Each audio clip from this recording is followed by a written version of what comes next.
به راحتی وین بگیر. بهترین اساس رایفل کال آف دیوتی موبایل. اگه دوست داری با بهترین اتچمنتش آشنا بشی این ویدیو رو از دست نده.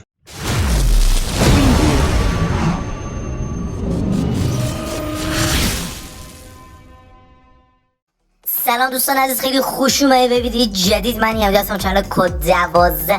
عزیزان امروز هم اومدیم با یکی دیگه از بهترین اتچمنت های بتل رویال مولتی. طبق همون رویه قبلی که داشتیم بهترین SMG و بهترین LMG رو معرفی کردیم. الان نوبت رسیده به بهترین اساس رایفل اما AR که حالا جلوتر براتون معرفی میکنم و به درجه استفاده کنید، لذت برید. فقط قبل از اینکه ویدیو رو شروع کنیم لایک کنید، کامنت رو سابسکرایب کنید. اینا بزرگترین حمایت شما میتونه از ما باشه. فقط باشم بریم سراغ ویدیو که وقتتون رو نگیره.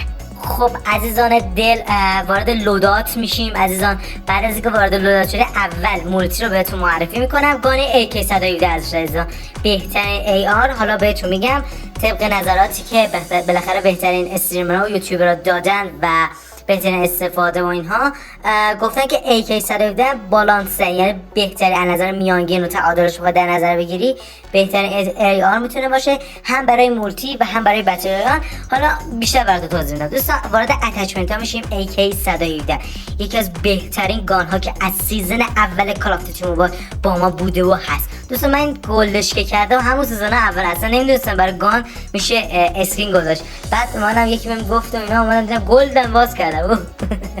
دوستان مازلی که توی تصویر میبینه RTC ازش براش قرار بدید دوستان برای گرفتن ریکویلشه، چون AK117 خب جزء AR ها هستش.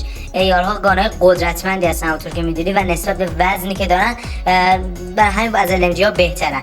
و دوستان ریکویل هایی خیلی زیاد دارن چون فایرت به نسبت خوبی داره. 77 فایرت تو اساس رایفل واقعا فایرت خوبیه و دمیج 25. خیلی نرفش کردن عزیزان، این گان رو خیلی نرفش کردن، یعنی اینقدر این دمیجش بالا بود این گان که الان چند سیزنی هست که شاید بگم 4 5 سیزنی که وحشتناک نرف شده. دوستان این RTC رو براش قرار بدید. برای گرفتن چپ و راست شدن و بالا پایین شدن زیادشه. 5% DSM اضافه میکنه که مشکل وجود نمیاد چون یه لیزر براش قرار میدیم برای گرفتن ADS تایمش اوکی میشه همه چی. دوستان برل OWC مارکسمن توی یکی از ویدیوهام گذاشته بودم چون اصلا کلا اتچمنت AK117 رو اتچمنت تورنمنتی عزیزان اون مال یکی از تورنمنت بازاست و نفر اول یا دوم لیدربورد توی چنل هست. اگه خواستید برید حتما نگاه کنید. نفر اول یا دوم لو داده بود اتچمنت AK117 شو و معمولا با همون گام بازی میکرد. بعد ویدیوش سریع درست کردم تو چنل گذاشتم، حتما اگه خواستید برید اونو ببینید.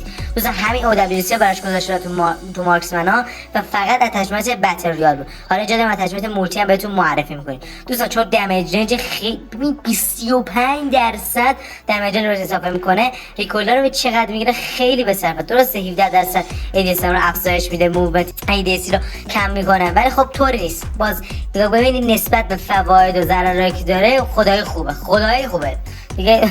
چیک نکنید که سه نکنید. دوستان استاک که تو تصویر میبینید نو استاک هستش، بزنید اینا برای گرفتن ADS تایم هستش. ببینید ADS ها خب ببینید اون 17% اضافه کنم باید اینجا سریع کمش کنیم و برای روان شدنش توی مولتی باید حتما این استاک رو بذارید. شما تو راحت موومنت بزنید و این داستان. حالا درسته 10% ریکال میده ولی خب شما کار نشه باشید. فقط تو باشم لیزر OWC حتما براش قرار بدید چون ADS رو میگیره و کلا این لیزر رو برای گانایی که خب با ADS بزنید خصوصا توی مولتی حتما قرارشون بده. شما که نمیخواد توی مولتی هیپ فایر بزنید که مثلا MIP بذارید یا RTC، بس حتما OWC قرار بدید که به کارتون میاد. آندربرل استرافور گیر که گفتم توی ویدیو قبلی بهترین آندربرل توی AR ها که حالا به نظر گرفتن ریکویل و اون ذره و فوایدی که داره خدایی به کار میاد و سنگینی به گام میبینید که اضافه نمیکنه به آنچنان.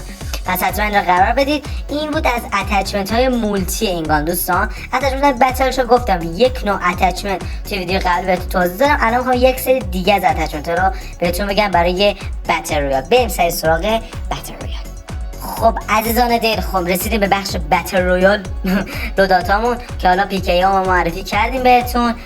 کدوم دیگه معرفی کردیم؟ QQ9 هم بهتون معرفی کردیم. حالا میرسه به AK117 و بهترین AR که من از نظر خودم بهتر AR توی بتل رویال فقط بتل رویال ها میتونه نظر شخصی خودم هم اینطوره و حالا کار به نظرهای دیگران ندارم و اون چیزی که به قول تصریف شدم ندارم. واسه تجربه‌ای که دارم و استفاده کردم خیلی خوبه.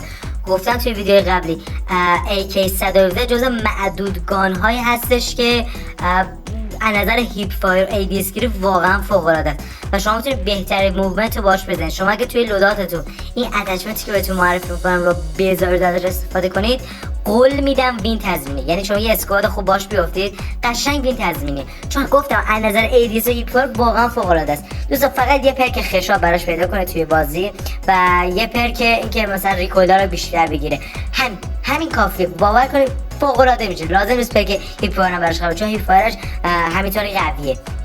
مازری که توی تصویری مونوزوبرسو هستش اینو حتما براش قرار بدید برای افزایش دادن دمیج رنج، که حالا شما میتونید فاصله دورم باهاش بزنید. دور متوسط فوق العاده جوابه و فاصله نزدیک هم گفتم هیپ فایر، یعنی از سه وجه دور متوسط نزدیک عالیه. اینگان ادیسون 12 درصد افزایش میده، مشکل نداره. در ادامه بهتون میگم چیکار کنید.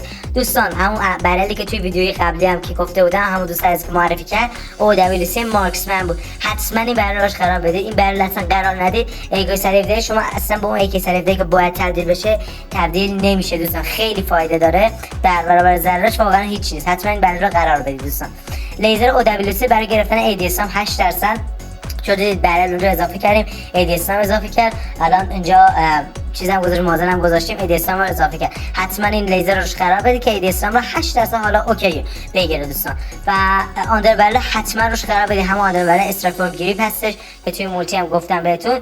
این آندربرل واقعا خدایی بخوام در نظر بگیریم خیلی خوبه، پس حتما ازش استفاده کنید دوستان. آمونیشنی که توی تصویر میده براش قرار بدید، لازم نیست این آمونیشن رو قرار بدید، چون ADS هم رو افزایش که میده 7 درصد ریلوت هم افزایش میده. کار بالا با مومنت 1 درصدش هم چیزی نیست. 18 تا تیر اضافه میکنه و از قیافه میندازه گانتیرا. حالا هر جا خودتون میدونید. من بین آمونیشن خیلی به قول سخت نیستم که حتما این رو قرار بده الا بالله، ولی خب من خودم از این استفاده میکنم چون 3 درصد، یعنی همچی خیلی تغییر ایجاد نمیکنه و 10 تا تیر من راضیم. یعنی اگه با دو بیافتم که 2 نفر بیافتن سری میزنمشون و یه ریلود کوچیک دیگه سری من کاور میگم، یه ریلود میکنم، دوباره برمیگردم به فای، حتی اگه اسکواد باشن دوستان. این بود از اتچمنت هایی که برای بتل رویال بهتون معرفی کردم دوستان. میتونید شما خودتون اگه دوست داشتید یه تغییرات داخلش بدید. و این اتچمنتیه که به قول اونطوری که معرفی کردم گفتم بهترین اتچمنت و بهترین AR بازی هسته، شما بهتون معرفی کردم. درسته اون مال لیدر بورد، یکی از لیدر بوردها بود، اما این یعنی یه چیزی که توی کتابا نوشتنش دوستان. پس ازش استفاده کنید. اگه خوشتون اومد بیاین این زیر بنویسید که خوب بود، خوب نبود، فلان بهمان.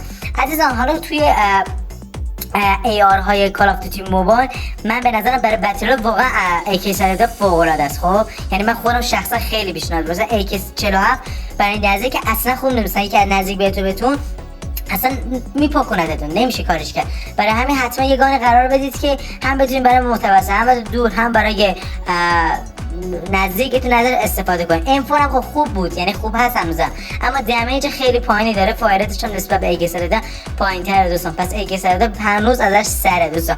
اما برای مولتی دوستان یه نکته خدمتتون عرض کنم، من خیلی توصیه نمی‌کنم توی AK117. توی ویدیوهای قبلی گفتم من خودم توی مولتی فقط MX9 برمی‌دارم. اگه دوست داشتید اتچمنتش رو بگم حتما توی کامنت‌ها بهم بگید. MX9 به نظر بهترین SMG میتونه باشه برای مولتی، که من همیشه برای مولتی می‌خوام بازی کنم. MX9 رو برمی‌دارم چون فایرت و دمیجش خیلی اوکیه. و توی AR ها اگه میخواید برای با مولتی استفاده کنید اسفل انتخاب کنید. اگه دوست دارید بهترین اتچمنتش رو براتون قرار بدم، من دوستم اینجوری هلکی نیستم، میرم تحقیق میکنم براتون بجا.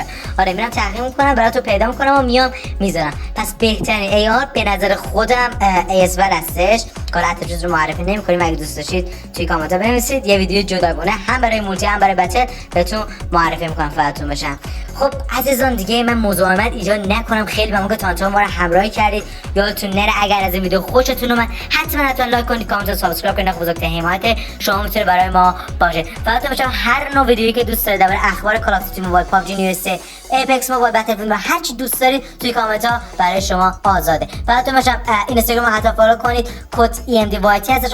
ممکنه تغییرش بدیم اما فعلا که همین. اگه دوست داشتید حتما برید سر به اونجا بزنید. دایرکت در خدمتتون هستم. دوستان یه نکته بگم، اگه اینستاگرام عوض شد حتما توی صفحه اول کانالمون یا در چنلمون قرار میده. دوستان میتونید از اونجا هم برید ببینید آدرس دقیق اینستاگرام رو. خیلی دوستتون دارم. بازم مثل همیشه شما رو به خدای بزرگ میسپارم تا یه روز دیگه ویدیو دیگه. پیس. Sitting throwing rocks across the pavement, hoping it will cave in and swallow me whole. Wonder why my mind keeps on spinning. This isn't how living to me was told.